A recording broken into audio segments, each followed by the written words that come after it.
So இன்னைக்கு நம்ம வள்ளல் பெருமானாரை பற்றி, வள்ளல் பெருமான் சொன்ன ஞான உபதேசங்களை, கருத்துக்களை பற்றி நம்ம சிந்திக்க போகிறோம், பார்க்க போகிறோம். அதுக்கு முன்னாடி நான் ஒரு கருத்தை உங்கள் எல்லாருக்கிட்டையும் சொல்ல விரும்புகிறேன். எப்பயுமே நம்ம எந்த ஒரு குரு மகான்கள், எந்த ஒரு ஞானிகள், இல்லை எந்த ஒரு ஸ்பிரிச்சுவல் நம்ம பேச தொடங்கும் பொழுது, இல்லை அந்த இடத்துல அந்த மாஸ்டர்ஸோட, அந்த குருவோட சாநித்தியம் சொல்லுவாங்க, அந்த பிரசன்ஸ் சொல்லுவாங்க. அது எப்பயுமே இருக்கும்.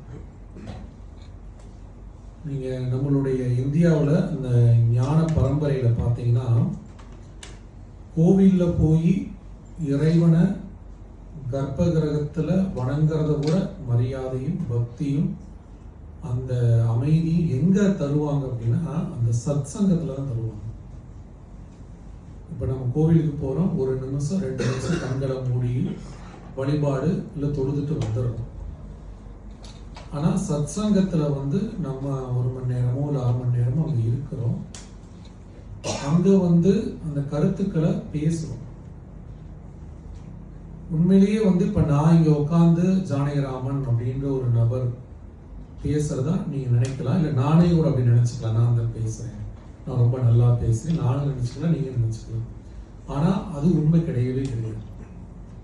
வள்ளலார் ஐயாவே சொல்றாரு, எங்கெல்லாம் சத் சங்கம் நடக்குது, எங்கெல்லாம் சத் சங்கம், எங்கெல்லாம் வள்ளல் பெருமானாரை பற்றியும் அந்த கருணையை பற்றியும் எங்கெல்லாம் பேசுறாங்களோ அங்க நான் இருக்கிறேன் அப்படின்ற. அப்போ நம்ம இங்க இருக்கும் பொழுது இன்றைய ஒரு அரை நாள், ஒரு 3 மணி நேரம்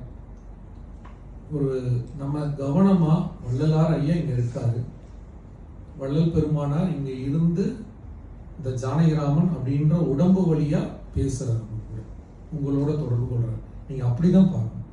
நானும் அப்படிதான் நினைச்சிருக்கிறேன், நம்மளும் அப்படிதான் பார்க்கணும்.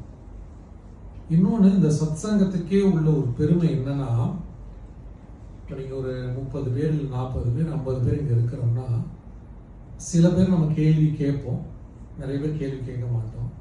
ஆனால் மனசில் நீங்கள் நினச்சிட்டு வந்திருப்பீங்க.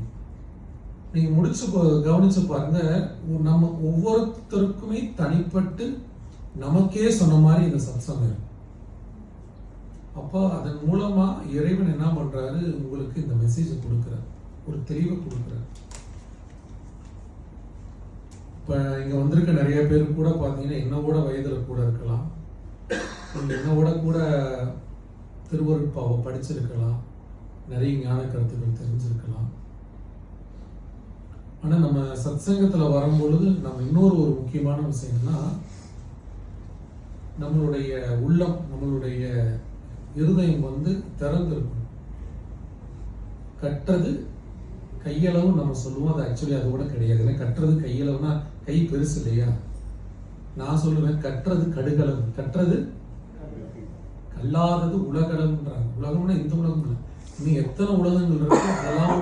அப்போ நம்ம கற்றுக்கொண்டே இருக்கணும், ஒரு சனமும் கற்றுக்கொண்டே இருக்கணும். நம்ம தெரிஞ்சிருச்சு, நமக்கு எல்லாமே புரிஞ்சிருச்சு, நான் வள்ளலாரை எல்லாம் படிச்சுட்டேன், தெரிஞ்சிருச்சு அப்படின்னு நீங்க என்னைக்கு நீங்க அந்த மாதிரி ஒரு மனோபாவனையில, மனோநிலையில நீங்க வர ஆரம்பிக்கிறீங்களோ, அப்ப என்ன ஆகும் அப்படின்னா, இந்த பிரபஞ்சமே உங்களுக்கு கற்றுக் கொடுக்கறத நிறுத்திடும். இப்ப நான் வள்ளல் பெருமானுடைய வழிபாட்டில் இருக்கிறோம், மார்க்கத்தில் இருக்கிறோம், என்னோட குரு வள்ளலார் ஐயா, நாங்க அந்த வழியில தான் போறோம். ஆனால் நான் வேற எந்த மார்க்கத்துல எங்க இந்த ஞான விஷயத்தை பேசினாலும் நான் சத் சங்கத்துல போய் உட்கார்ந்துட்டே இருப்பேன். ஏன் அப்படி உட்காரணும் அப்படின்னா, எல்லாத்தையுமே நம்ம உள் வாங்கிக்கணும், எல்லாத்தையும் தெரிஞ்சுக்கணும். பயணிக்கிறது நம்ம ஒரு இதில் பயணிச்சுக்கலாம். இப்போ நேற்று கூட பார்த்தீங்கன்னா நம்ம பிரேமா அம்மா அங்கே ஒரு ரமணாசிரமம் சென்டர் கூட்டு போனாங்க, அங்கே போய் நம்ம சத் சங்கம் பண்ணோம். ஸோ நான் அங்கே போய் உட்காரும் போது எனக்கு வள்ளலார் தெரியும், வள்ளலார் பெருசு, ரமணர் என்ன சொல்லிட போறாரு அப்படின்னு நீங்க போயிட்டோம்னா, அது மிகப்பெரிய அகங்காரம். உலகியலா நார்மல் வேர்ல்டுல இருக்கிறவங்க எல்லாருக்கும் ஒரு ஈகோ இருக்கும். சரி, நான் ஆன்மீகத்துல வந்த பிறகு இந்த ஸ்பிரிச்சுவல் ஈகோன்றது அதோட பெருசு.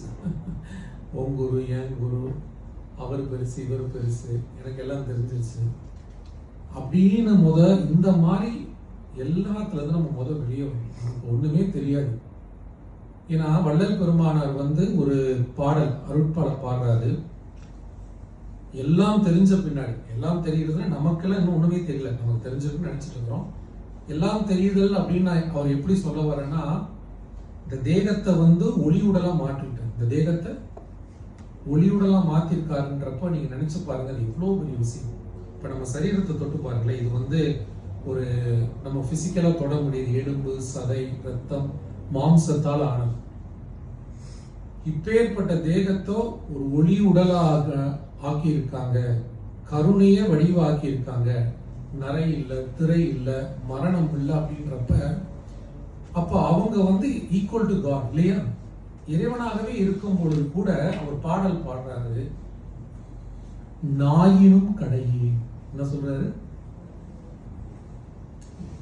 நாயோட நான் கீழானவன் அப்படின்ற. இப்ப நம்மளை பார்த்து கூட நாயின்னு சொல்லிட்டு எப்படி இருக்கும், யாரை பார்த்து என்ன சொல்ற அப்படின்னா உடனே என்ன பண்றோம்? சண்டை போடுறோம் இல்லையா? ஏன்? நமக்கு எதுவுமே தெரியாததுனால நம்ம எப்ப பாரு ஃபைட் பண்ணிட்டே இருக்கிறோம். எல்லாம் தெரிஞ்சவங்க என்ன பண்றாங்க? அக்செப்ட் பண்ணிக்கிறாங்க. எதுனாலும் நாயினும் கடையும். என்ன சொல்றாங்க?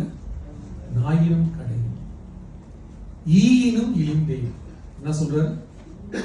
ஈ இருக்கு இல்லைங்களா? ஈயினும் இழிந்தே. அப்புறம் இன்னொரு இடத்துல சொல்றாரு, மருந்தறியே, மணியறியே, மந்திரம் ஒன்றறியே, மதியறியே, விதியறியே. எனக்கு எதுவுமே தெரியலன்ற அந்த இடத்துல அவர் இருந்ததுனாலதான் என்னாச்சு, எல்லாத்தையும் இறைவன் சொல்லி கொடுத்தார். அவருக்கு போய் புக் எடுத்துலாம் படிக்கல. வள்ளல் பெருமானார் சொல்றாரு, கற்றதும் நின்னிடத்தை. கற்றது நின்னிடத்தில் இறைவன், கேட்டதும் நின்னிடத்தை.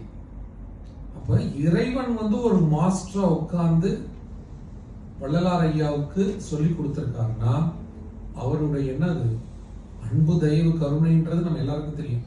வள்ளல் பெருமானார்னாலே யாரு? ஒரு மாஸ்டருக்கும் ஒரு ஐகான் இருக்கு, ஒரு அடையாளம் இருக்கு. பட்டினத்தார்னா ஒரு மிகப்பெரிய துறவி, அப்பர் பெருமானார்னா மிகப்பெரிய ஒரு இறை தொண்டர் இல்லைங்களா? அப்படி ஒருத்தருக்கு இருக்கு. வள்ளல் பெருமானார்னாலே வள்ளல் பெருமானாரை ஃபாலோ பண்ணாதவங்களுக்கு கூட தெரியும் என்னது கருணைய வடிவானவர். ஆனா அதை தாண்டி அவர்கிட்ட இருந்து ஒரு பெரிய விஷயம் என்னன்னா, தன்னை தாழ்த்தி கொண்டார். தன்னை என்ன பண்ணாரு? எப்பொழுதும் தாழ்த்தி கொண்டார். தன்னை காட்டவே இல்லை. இப்ப நீங்க நினைச்சிருக்கலாம், என்னோட நேற்று ஒரு ஐயா சமீபத்துல, நம்மெல்லாம் வள்ளலார் ஐயா இருக்கும்போது அவர் கூட இருக்கு, இல்லாம போயிட்டோம், இருந்திருந்தா நம்மெல்லாம் கடை தேறி இருப்போம் அப்படின்னு சொன்னார். நான் சொன்னேன், அவர் கூட இருந்தாலும் நம்ம நாசிலாம தான் சாப்பிட்டு இருப்போம். அவர் கூட இருந்தாலும் நாசிலாம தான் சாப்பிட்டு இருப்போம். அப்பா அவர் மதிக்க மாட்டோம். எப்பயுமே பாத்தீங்கன்னா ஒரு குரு அந்த பிசிக்கல் பிரசன்ஸ் போன பின்னாடி தான் அவரை போட்டுறது, புகழ்றது எல்லாம். உண்மையிலேயே அவரு பிசிக்கல் ஃபார்ம்ல இருந்திருந்தாருன்னா அவர் நம்ம ஈகோவே டச் பண்ணுவாங்க. புரிஞ்சுதுங்களா? எப்பயுமே குரு கம்ஃபர்டா இருந்தாலுமே ஒரு குரு கூட இருக்கிறதே ரொம்ப ரொம்ப கடினம். நீங்க நினைக்கிற மாதிரிலாம் கிடையாது. நிறைய போலியான குருக்கு கூட நீங்க வளர்க்க கூட இருக்கலாம். ரியல் குரு பார்த்தீங்கன்னா உங்களுக்கு அன்கம்ஃபர்டபுளா தான் இருப்பாங்க எப்பயுமே. ஏன்னா எப்பயுமே உங்க ஈகோவை கை வச்சுக்கிட்டே இருப்பாங்க. இப்போ வள்ளல் பெருமானுடைய முக்கியமான இன்னொரு ஐக்கான் என்னன்னா, அவர் தன்னை தாழ்த்தி கொண்டார். நம்ம வள்ளலார் ஐயா டிவோட்டிக்கும் சன்மார்க்கத்துல பயணிக்கிறவங்க, ஈவன் நீங்க எந்த ஸ்பிரிச்சுவல் பாத்துல வேணாலும் இருக்கலாம், எல்லாருக்குமே ஒரு விஷயம் சொல்றாரு, தன்னை காட்டாது முடித்தல். என்ன சொல்றாங்க? தன்னை காட்டாது முடிச்சா ரூமுக்குள்ள போய் நம்ம வெளியே காட்டிக்காம கதவு முடிக்கிறது அது கிடையாது. எப்பயுமே நம்ம என்ன பண்றோம், நம்மளோட நான் என்ன பண்ணுது, எப்பயுமே முன்னாடியே இருக்கும், பார்த்தீங்க மேல இருந்துகிட்டே இருக்கும். அந்த ஈகோ அப்படியே இருக்கும். அதை அப்படியே கீழே விட்டுருக்கு. ரொம்ப எளிமையா சொல்லிட்டேன். அது நீங்க ஒரு பக்கம் அடைச்சிங்கன்னா, இந்த இந்தியாவில எல்லாம் பார்த்தீங்கன்னா வயல் இருக்கு இல்லைங்களா, நெல் விளைவிக்கிற வயல், அதுல இன்னொரு பெரிய தொல்லைன்னா இந்த எலி ஓட்டை போகும். இந்த எலி ஓட்டை என்னன்னா போய் கீழே இருக்கிறதெல்லாம் சாப்பிட்டுக்கிட்டே இருக்கும். இந்த எலி ஓட்டையெல்லாம் அடைப்பாங்க. ஒரு ஓட்டை அடிச்சீங்கன்னா மறு ஓட்டை வெளியே வரும், அந்த ஓட்டை அடிச்சீங்கன்னா இன்னொரு ஓட்டை வெளியே வரும். சரி, எல்லா ஓட்டையும் அடைச்சிட்டோம்னு நினைச்சா புது பக்கம் ஒரு ஓட்டை போட்டு வெளியே வரும். இது எப்படின்னா நம்மளோட ஈகோ அப்படிங்க. நீங்க ஈகோல நினைச்சிட்டு இருப்பீங்க, நம்ம யாரெல்லாம் ஈகோல நினைக்கிறோமோ அவங்களுக்கு தான் பெரிய ஈகோவா வந்து நிற்கும். ஸோ வள்ளல் பெருமானார்கிட்ட நம்ம முக்கியமா தெரிஞ்சுக்க வேண்டியதுன்னா அவரோட பிரசன்ஸே பாருங்க. கையை எப்படி வச்சிருப்பாங்க பாத்துக்கீங்களா? இந்த கையை வள்ளலாரைய கையை எப்படி வச்சிருப்பாங்க. இது கூட நிறைய ஸ்டோரி இருக்கு. என்கிட்ட கூட ஒருத்தர் சொன்னார், வள்ளலாரையோட ரகசியம் அந்த கையை திறந்தாருன்னு அதுக்குள்ள இருக்குங்க. என்னங்க, அங்க ஒரு மணி வச்சிருக்காரு, அந்த மணி மட்டும் கிடைச்சா நம்ம ஜோதியா மாறிடலாம். இந்த மாதிரி நிறைய ஏழு கடல் தாண்டி இந்த மாதிரி நிறைய என்ன பண்ற இந்த மாதிரி ஸ்டோரிஸ் எல்லாமே இருக்கு. இந்த விசித்திரங்கள், இந்த மித் ஸ்டோரி எப்பயுமே நம்மளுக்கு பிடிக்கும். நான் மலேசியா வந்த பிறகு கூட இந்த மாதிரி நிறைய ஸ்டோரி கேட்டேன். நான் போன ஜென்மத்தில் எப்படி, அந்த ஜென்மத்தில் எப்படி, அந்த மலையில் எங்க இருக்காமே, இந்த தாயத்தில் இருக்காமே. இதெல்லாம் ஸ்பிரிச்சுவல்ல ஒரு பேசிக்ல வந்து இதெல்லாம் ரொம்ப இன்ட்ரெஸ்டா இருக்கும். ஒண்ணுமே கிடையாது, ஒரு மணியும் கிடையாது, ஒரு மண்ணாங்கட்டியும் கிடையாது. ஏன்னா அதெல்லாம் அந்த மணியெல்லாம் தேவை, அந்த மண்ணாங்கட்டிலாம் தேவைன்னா நம்மளுக்கு 2 கண்ணு, 2 காது, உடம்புக்கு தேவையான எல்லாத்தையும் படைச்ச இறைவன் என்ன பண்ணியிருப்பாரு, அதையும் கூடயே கொடுத்துருப்பாரு. அதையும் கொடுத்துருக்க மாட்டார். வள்ளல் பெருமான் ஒரு கேள்வி கேட்கிறாரு, காதுல நம்ம எல்லாம் ஓட்ட போடுறோம் இல்லைங்களா, ஓட்ட போடுறது அவசியம் அப்படின்னு நினைச்சு ஒருத்தரும் போடுறோம். உடம்புல இத்தனை ஓட்டையை போட்ட இறைவனுக்கு அது போட வேண்டிய அவசியம் வந்து என்ன பண்ணிருப்பாரு, அதே போட்டே அனுப்பிச்சிருப்பாரு இல்ல அப்படின்ற மாதிரிலாம் கேள்வி கேட்கிறாங்க.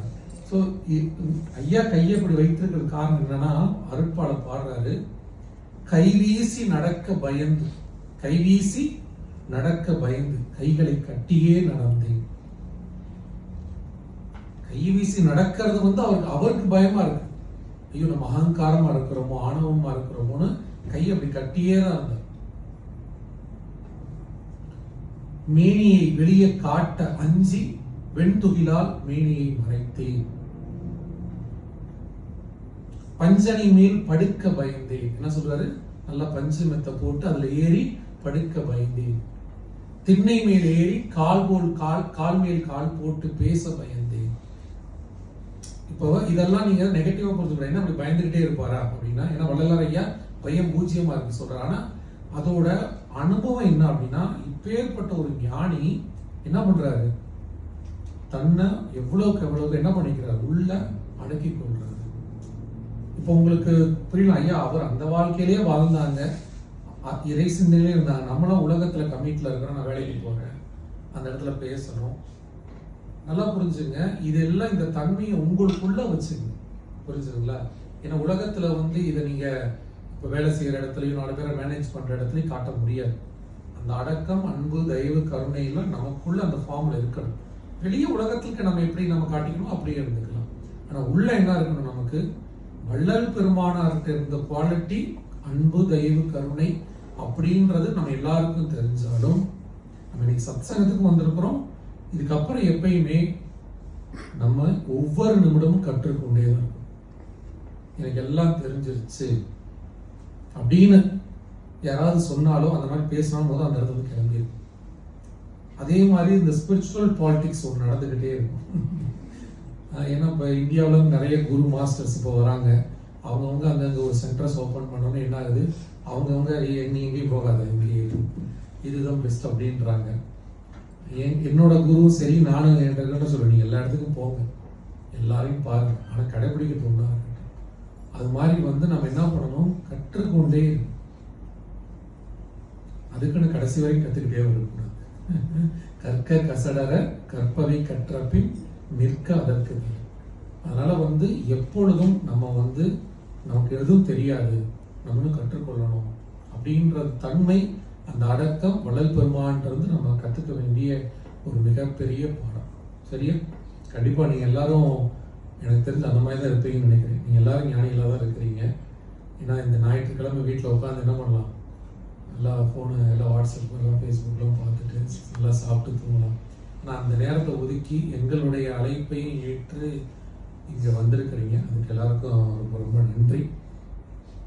ஸோ நம்ம சத்சங்கத்துக்கு போகிறதுக்கு முன்னாடி உங்கள்கிட்ட நான் கேட்க விரும்புகிறது, இந்த சத்சங்கத்தில் தான் இதை நான் ஃபர்ஸ்ட் டைம் வள்ளலார்னு கேள்விப்பட்டு வரேன், எனக்கு ரொம்ப தெரியாது. ஸோ வள்ளலார் ஐயா அப்படின்றது எனக்கு இங்கே வந்த பிறகுதான் தெரியும், இல்லை இங்கே வந்து தெரிஞ்சுக்க தான் வந்திருக்கேன் அப்படின்றத மட்டும் கை தூக்கலாம். நம்ம நியூ, ஐம் வெரி நியூ அப்படின்றோம். நல்லாவே தூக்கலாம், ஒன்னொன்னா முளைக்குது. சரி, ரொம்ப சந்தோஷம். யாரெல்லாம் வடலூர் போயிருக்கீங்க? வடலூர் போனவங்க? ஓகே, ஸோ பாதி இன்னும் போக வேண்டியது இருக்கு. ஸோ வள்ளலார் ஐயாவை பற்றி நம்ம சில விஷயங்கள் பார்த்துட்டு நம்ம சத்சங்கத்துக்குள்ள போகலாம். வள்ளல் பெருமானார் வந்து 1823 1823 இறைவனால் இந்த பூமிக்கு வருவிக்க விட்டுறாரு. அது அவதாரம்னு சொல்லலாம், இல்லை பிறந்த நாள் சொல்லலாம். ஐயா பிறந்த ஊர் எங்க இருக்குன்னா சிதம்பரம். எத்தனை பேர் போயிருக்கீங்க சிதம்பரம்? ஸோ சிதம்பரம் பக்கத்துல மருதூர்னு இருக்கு. சிதம்பரம் பார்த்தீங்கன்னா ரொம்ப பியூட்டிஃபுல்லான பிளேஸ். சிதம்பரம் பக்கத்துல தான் புவனகிரி கேள்விப்பட்டிருக்கீங்களா? ராகவேந்திர சுவாமி ஒரு மகா, அவங்க பிறந்த ஒரு சிதம்பரம் பக்கத்துல தான் இருக்கு. இப்போ மகாபதார் பாபாஜி அப்படின்னு சொல்றாங்க, அவங்களதும் பக்கத்துல தான் இருக்கு, தரகம்பாடின்னு சொல்லுவாங்க. அடுத்து தயவு செய்து நீங்கெல்லாம் அங்க போனீங்கன்னா அடுத்த முறை மருதூர்னு ஒரு சின்ன குட்டி அழகான ஒரு கிராமம், அங்கதான் வள்ளல் பெருமானார் வந்து 1823 1823 அக்டோபர் மாதம் 5ஆம் தேதி இந்த பூமியில இறைவனால் அனுப்பி வைக்கப்பட்டார். அவர் வந்து பிறந்தோடனே ஒரு ஞானியும் வந்ததுக்கு ஒரு மெசேஜ் இருக்கும் இல்லைங்களா? இப்போ வள்ளலார் ஐயா இந்த பூமிக்கு வந்த பின்னாடி அவரே சொல்றாரு, நான் ஏன் இந்த பூமிக்கு வந்தேன் அப்படின்ட்டு ஒரு மெசேஜ் சொல்றாரு. அகத்தே கருத்து, அகத்தே கருத்து. அகம்ன்றதுனா என்னன்னா உள்ளே நீங்க புரிஞ்சுக்கணும், இன்சைட். அகம்ன்றது வந்து டார்க்கா இருக்கு, புறத்தே வெளுத்து, வெளி மெட்டீரியலைஸ்டு, வெளி உலகம் வெள்ளையா இருக்கு. இப்படிப்பட்ட மக்களையும் இப்படிப்பட்ட உலகத்தையும் சகத்தே திருத்தி சன்மார்க்க சங்கத்துல இந்த ஞான பாதையில கொண்டு வந்து அதன் மூலம் இறைவனை கொண்டு போய் சேர்க்கறதுக்கு தான் அந்த பூமிக்கு வந்தேன் அப்படின்னு ஒரு பாடல்ல பெருமானார் சொல்றாரு. இப்ப அகம்னா எது அப்படின்னா ஆன்மா. ஆன்மா கருத்து இருக்கு, புறம் சொல்லக்கூடிய இந்த உலகியல் வந்து வெள்ளையா இருக்கு. புறத்திலேயே தான் நம்ம எப்பயுமே கவனம் செலுத்துறோம் இல்லைங்களா? புறத்துல நல்ல ஆடை போட்டுக்கிறோம், புறத்துல நல்ல வீடு கட்டுறோம். ஸோ ஆல்வேஸ் எக்ஸ்டர்னல்லையே நம்ம டெவலப் ஆகுறோம். கூட இன்டர்னலா நமக்குள்ள ஸ்பிரிச்சுவலா நம்ம ஆன்மா எப்படி இருக்கு அப்படின்னா கருத்து. ஸோ கருப்புன்னு நீங்க எல்லாரும் இந்த உலகியலா ஒரு கருப்பு கலர் சொல்றோம் அப்படின்னு நினைக்கிறோம். நம்ம எல்லாம் அஞ்ஞானத்துல இருக்கோம். அந்த அகன்ற ஆன்மா அஞ்ஞானத்துல இருக்கு. இப்படிப்பட்ட மக்களை நான் மாத்துறதுக்கு தான் வந்தேன் அப்படின்னு சொல்லி ஒரு பாடல்ல சொல்றாங்க. பெருமானார் பின்னாடி பாத்தீங்கன்னா அதிகமா வாழ்ந்தது இந்த விஷயம் நீங்க சொல்லும் போது நிறைய பேருக்கு ஒரு என்ன சொல்றது, ஒரு புதிய விஷயமா இருக்கும். பொதுவா ஞானிகள், மகான்கள், யோகிகள் எங்க இருப்பாங்க நீங்க நினைக்கிறீங்க? எங்க இருப்பாங்க? ஏதோ காடு, மலை. வள்ளல் பெருமானார் எல்லா ஞானிகள் மகான்களையும் எவ்வளவு வித்தியாசம்னா, வள்ளல் பெருமான் எல்லா ஞானிகளும் என்ன ஆடை உடுத்தி இருப்பாங்க? காவி இல்லையா? ஒரு துறவினா காவி கசாயம் அதான் உடுத்தி இருப்பாங்க. பெருமானார் அதுலேயே ஒரு மிகப்பெரிய விஷயம் பார்த்தீங்கன்னா வெள்ளாடை உடுத்தி இருக்கிறாங்க. ரெண்டாவது ஒரு பெரிய என்னன்னா எல்லா ஞானிகளும் தனித்து காடு, மலை, குகை. இப்ப நீங்க சித்தர்களை தேடி போறீங்கன்னா இந்தியா போனா சதுரகிரி போவாங்க, வெள்ளைங்கிரி போவாங்க, சித்தர்களை தேடி போவாங்க இல்லைங்களா? வள்ளல் பெருமான் அதிகமா வாழ்ந்த இடம் எது அப்படின்னா நீங்க இப்ப பார்க்கக்கூடிய சென்னை. நிறைய பேருக்கு சென்னைனாலே பிடிக்காது, ஒரே டிராபிக், அவ்வளவு சத்தமா இருக்குன்னு. ஆனா அன்னைக்கு சென்னை இது கிடையாது. அது ஒரு நம்ம சின்ன ஊர். நீங்க சென்னை போனாலும் அவசியம் இந்த இடத்த பாருங்க. 7 கிணறு அப்படின்னு ஒரு பகுதி இருக்கு, வள்ளலார் நகர்னே இருக்கு. அங்கதான் பெருமானார் 35 வயது வரைக்கும் அந்த இல்லத்துலதான் இருக்கிறாங்க. பின்புதான் சென்னையை விட்டு வெளியே போயிடுறாங்க. என்ன சொல்றாங்கன்னா, இந்த சென்னை வாழ்க்கை வந்து எனக்கு ஆன்மீகத்துக்கு தடையா இருக்குன்னு ஓடிடுறாரு. எனக்கு மனசுலாம் நடுங்குது, உள்ளம்லாம் நடுங்குது, இந்த படோடாபம், இந்த மெட்டீரியல் லைஃப்னு சொல்லிட்டு பெருமான் சிதம்பரம் நோக்கி தான் மறுபடியும் வர்றாரு. எங்க இருந்து தொடங்கினாரோ அங்கதான் வர்றாரு. சிதம்பரத்துல சில காலம் தங்கி இருக்காங்க. சிதம்பரத்துல இருந்து பின்னாடி அங்க சில நிறைய மாற்றங்களை கொண்டு வரணும்னு நினைக்கிறாரு. ஆனா அதற்கு வாய்ப்பு குறைவா இருந்ததுனால ஒரு அன்பர் வேண்டுகோளுக்கு இணங்க அவருடைய வீட்டுல போய் தங்குறாரு. இப்ப இருக்கிற வடலூருக்கு பக்கத்துல கருங்குழி அப்படின்னு ஒரு ஊர் இருக்கு. நீங்க அங்க போனீங்கன்னாலும் பார்க்கலாம். அந்த இல்லத்துல ஒரு சின்ன அறை, ஒரு 9 ஆண்டுகள் அதிகபட்சம் சொல்ல போனா அந்த அறையோட அகலம் வந்து ஒரு 4 அடி, இந்த பக்கம் ஒரு 10 அடி, ஒரு 10க்கு 4 அறையில தான் 9 ஆண்டுகள் வாழ்றாங்க. அந்த அறையில தான் பாத்தீங்கன்னா நீங்க வடலூர் போனீங்கன்னா தண்ணீரில் விளக்கரிக்க இல்லம்னு சொல்லுவாங்க. நீங்க அந்த இல்லத்தை பார்க்கலாம். அங்கதான் ஐயா இருக்காங்க. அங்க இருந்துதான் அவரோட எல்லாமே, அவரோட டீச்சிங்ஸ், அவரோட பாடல்கள் எல்லாமே வெளிப்படும். அங்க ஊர்ல பெருமானார் வாழும் பொழுது பெருமானார் என்ன சொல்லுவாங்கன்னா மாப்பிள்ளை சுவாமின்னு சொல்லுவாங்க. என்ன சொல்லுவாங்க? மாப்பிள்ளை சுவாமி. ஏன்னா அவ்வளவு அழகா இருப்பாங்களாம். பெருமானார் அந்த இல்லத்துல அங்க இருக்கும்போது அவரோட வயசு 41. ஆனா பார்க்கறதுக்கு ஒரு 19-20 வயசு பையன் மாதிரி தான் இருப்பாங்க. அங்க இருக்கும்போது நிறைய விஷயங்கள் மக்கள் பார்த்திருக்காங்க, நிறைய அற்புதங்கள். என்னன்னு பாத்தீங்கன்னா பெருமானார் அந்த இல்லத்துல இருந்தாலும் பகல்ல எங்கேயாவது நெற்கடனிகள்ல மர அடிவாரத்துல அமைதி உட்கார்ந்து இறைவனை பாடுறது, துதிக்கிறதுன்னு தனிமையில இருக்கும் பொழுது அங்க இந்த ஆடு மாடு மேய்ச்சிட்டு இருக்கக்கூடிய சிறுவர்கள்லாம் ஐயா கிட்ட உட்கார்ந்துருப்பாங்க. அப்ப ஐயா கிட்ட ஒரு விளையாட்டு விளையாடுவாங்க. நீங்க கேட்டீங்கன்னா ரொம்ப பெரிய விசித்திரம். அந்த பசங்கள்லாம் உண்மையிலேயே கிஃப்டட்னு நினைக்கலாம். அந்த ஆடு மேய்க்கிற குச்சி இருக்கு இல்லைங்களா, அதை வச்சு ஐயா உடம்ப அடிப்பாங்க. அடிச்சா குச்சி உள்ள போய் வெளியே வரும். அப்புறம் ஐயா உடம்புக்குள்ள கையை விட்டு எடுப்பாங்களா, உடம்புக்குள்ள கை போயிருப்பான். இதை அந்த பசங்க எல்லாம் விளையாட்டா செஞ்சுட்டு இருப்பாங்க. அடுத்து பெருமானார் அங்க நடந்து வரும்பொழுதே ஒரு கற்பூர வாசனை வரும், சந்தன வாசனை, கற்பூர வாசனை எல்லாம் வரும். அந்த அளவுக்கு அங்க தேக மாற்றங்கள் நடந்து பெருமானார் இருக்கிறாங்க. அங்க இருந்துதான் இந்த சன்மார்க்க கருத்துக்கள், அருட்பா, இந்த தாட்டே உருவாகுது. அங்க இருந்துதான் பெருமானார் என்ன பண்றாருன்னா, இன்னைக்கு நீங்க வடலூர் போனீங்கன்னா ஒரு பெரிய ஒரு காலி கிரவுண்ட் இருக்கும். அது பெருவழின்னு சொல்லுவோம். ஒரு ஏறத்தாழ ஒரு 100 ஏக்கர் நிலம். அங்கதான் நீங்க ஞான சபை, வள்ளலார் ஐயா கட்டி அந்த சபை இருக்கும். ஆனா முத பெருமானார் சபை கட்டல. பெருமானார் முதல்ல கட்டியது எது அப்படின்னா தர்மசாலை. அங்க 1860 1860ஸ்ல ஐயா தர்மசாலை உருவாக்குறாங்க. தர்மசாலைன்னு என்னன்னா தர்மத்தின் வழி நடத்த. அங்க வரக்கூடிய எல்லாருக்கும் பசின்ற வரவங்களுக்கு எல்லாருக்கும் உணவு கொடுக்க வேண்டும் சொல்லிட்டு 1860 அந்த சாலையை உருவாக்குறாங்க. அப்போ நீங்க இந்தியாவோட கடுமையான பஞ்சம். நீங்க எப்படிப்பட்ட பஞ்சம் நினைச்சீங்கன்னா, இப்போ உங்களுக்கு நிறைய பேர் தூக்கம் வருது இல்லைங்களா, அதெல்லாம் வராது. எப்பேற்பட்ட பஞ்சம் அப்படின்னா, வரலாற்றுல இதெல்லாம் வரலாற்றுல கிடையாது, செவி வழி செய்திகள். பெருமானார் தர்மசாலையை கட்டணும்ன்ற ஒரு எண்ணம் வருது. அதுக்கு வேலைகள் நடக்குது. கட்டிட்டு ஐயா சாப்பாடு போடல, கட்டிக்கிட்டு இருக்கும் போதே சாப்பாடு போட ஆரம்பிச்சிட்டாரு. அதுவே ஒரு பெரிய மெசேஜ் தெரியுங்களா. ஒரு தாட் வந்தோடனே நம்மளாம் நினைப்போம், நான் ஒரு இடம் வாங்கி ஒரு ஆசிரமம் கட்டி அதுக்கப்புறம் நான் அங்க தியானம் பண்ணுவேன் அப்படின்லாம் இல்லை. அதுக்கப்புறம் நான் சேரிட்டி பண்ணுவேன் இல்லை. அந்த சேரிட்டி பண்ணணும், அதுக்கு ஒரு ஸ்பேஸ் உருவாக்கும் பொழுதே ஒரு மரத்தடியில அன்னதானத்தை ஆரம்பிச்சிட்டாங்க ஐயா.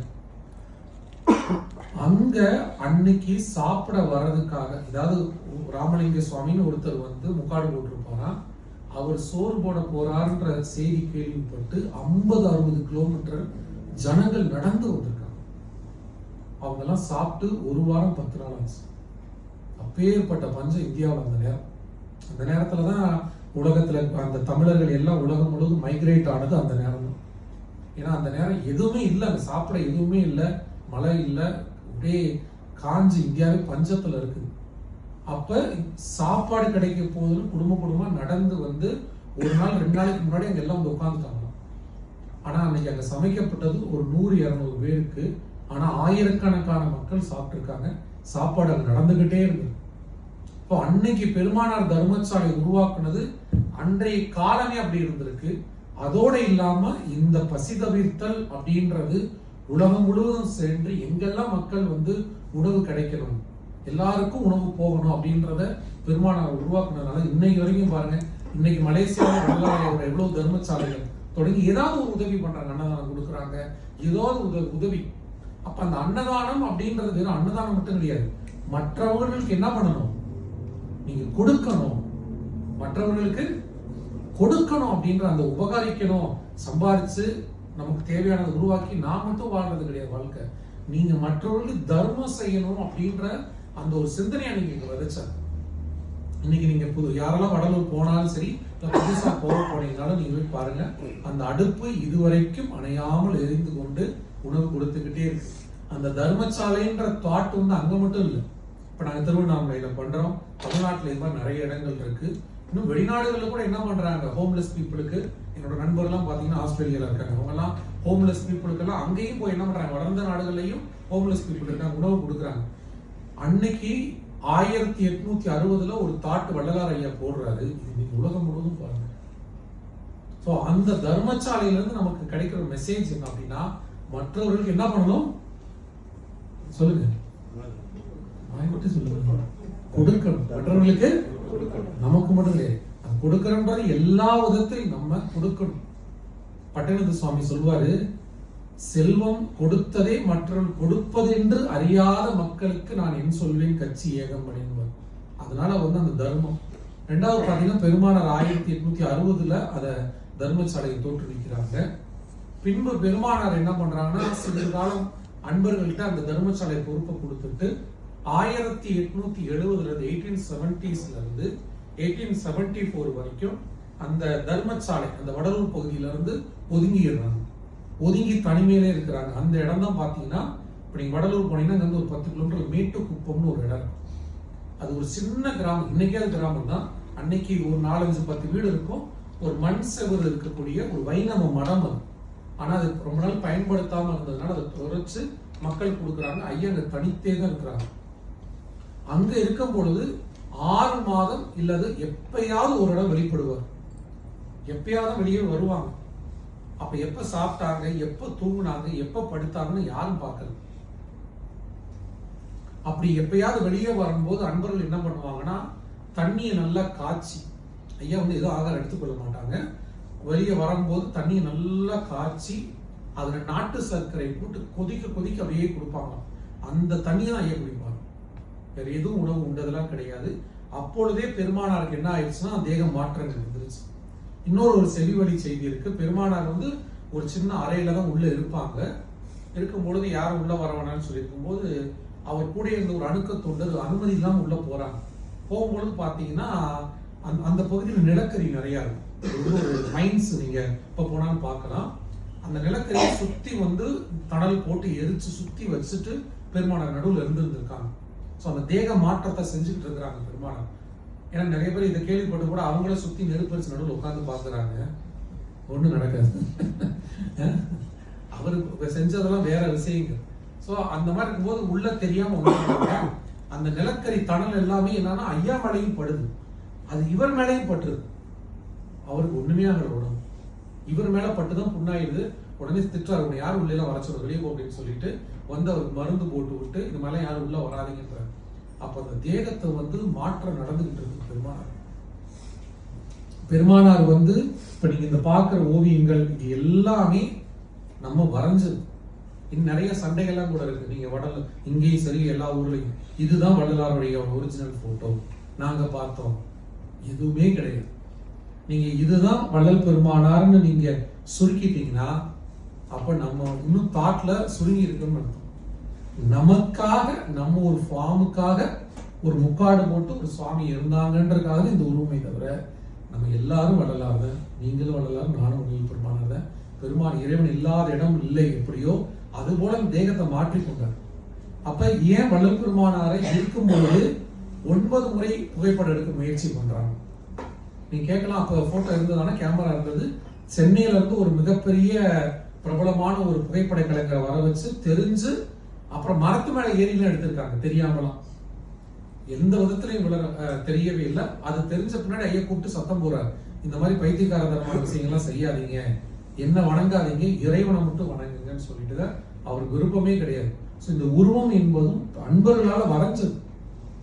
அப்ப பெருமானாருக்கு உருவம்னா அந்த போட்டோல விழுகவே இல்லை. ஒரு தகவல் இருக்குது, அது உண்மையான்னு தெரியல. பெருமானார் ஒரு குரூப் போட்டோல எடுக்கும் பொழுது எல்லாரும் இருந்ததாகவும் ஐயா உட்கார்ந்த இடம் எம்டியா இருந்ததாகவும் அந்த நெகட்டிவ் எங்கேயோ இருக்குன்னு சொல்றாங்க. பட் ஆனா அதெல்லாம் வெளிப்படல. ஆனா பெருமானாருக்கு இந்த படங்கள் எல்லாமே என்னன்னா நம்ம வரைஞ்சதுதான். ஸோ அங்க போய் பெருமானார் 4 ஆண்டுகள் அந்த மேட்டுக்குப்பம்ன்ற இடத்துல இருக்கிறாங்க. அங்க இருந்துதான் 1872 1872 பெருமானார் அந்த ஞான சபையை அமைக்கிறாங்க. இன்னைக்கு நீங்க வடலூர் போனீங்கன்னா எண்கோண வடிவில் இருக்கும், நான் அதுக்கப்புறம் உங்களுக்கு காட்டுறேன்.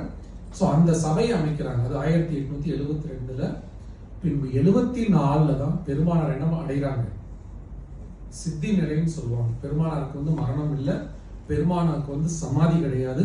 வள்ளல் பெருமானார் 1874 தைப்பூச தணிக்கு, நம்ம அற்புதமான இடத்துக்கிட்ட வந்து பேசலாம். பத்துக்கேவுல தைப்பூசம் தான் ஃபேமஸ் இல்லைங்களா? இந்த தைப்பூச தினத்துல வந்து பாத்தீங்கன்னா பௌர்ணமி இரவு 12 மணிக்கு பெருமானார் திருக்காப்பிட்டுக் கொள்ளுதல் சொல்லுவாங்க. அதாவது அன்பர்களுக்கு அன்று உபதேசம் செய்துவிட்டு, இந்த அறைக்குள்ள நான் 10-15 தினம் இருக்க போகிறேன், அறையை திறந்து பார்க்க வேண்டாம். அப்படி அறையை திறந்து பார்த்தாலும் அறை வெறும் அறையாக தான் இருக்கும், ஆண்டவர் என்னை காட்டி கொடுக்க மாட்டார்னு சொல்லி அன்பர்கள் உபதேசம் பண்ணிட்டு தான் அதுவரை வழிபட்டு கொண்டிருந்த அந்த தீபத்தை வெளியே வச்சிருந்தார். வெளியே வச்சுட்டு உள்ள போயிட்டு வெளியே தான் தாழ்பால் போடுறாங்க, திருக்காப்பிட்டு கொள்ளுது. அதுக்கப்புறம் அறையை திறக்கல. ஆங்கில அந்த நேரம் பிரிட்டிஷ் டைம்ன்றதுனால ஐயாவை பத்தி நிறைய வதந்திகள் கிளம்பும். அப்போ ஒருத்தருடைய மறைவை பத்தி ஒரு உறுதிப்படுத்துறோம் இல்லைங்களா அந்த கலெக்டர். ஸோ அதுக்காக வந்து அந்த அறையை திறந்து பார்க்க வராங்க. உள்ள போக வேணாம்னு சொல்றாங்க. ஆனா அவங்க உள்ள அறை வந்து அந்த அன்னைக்கு இருந்த வடார்காடு கலெக்டர் வந்து உள்ள போய் பார்க்கறாங்க. அது வெறும் அறை தான் இருக்கு.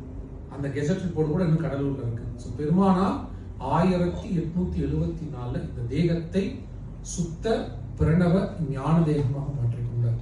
ஜோதி ஆயிட்டாங்க, ஒளி ஆயிட்டாங்க அப்படின்னு நம்ம சொல்றதெல்லாம் கூட அது சரியான வார்த்தை கிடையவே கிடையாது. இந்த தேகத்தை அழியாத தேகமாக நித்திய தேகமாக மாற்றிக்கொண்டார். இப்ப நீங்க எல்லாருக்கும் ஒரு கேள்வி வரலாம், இப்ப வள்ளலார் ஐயா எங்க இருக்கு? வள்ளலார் ஐயா எங்க இருக்காரு? யாரா சொல்ல முடியும்?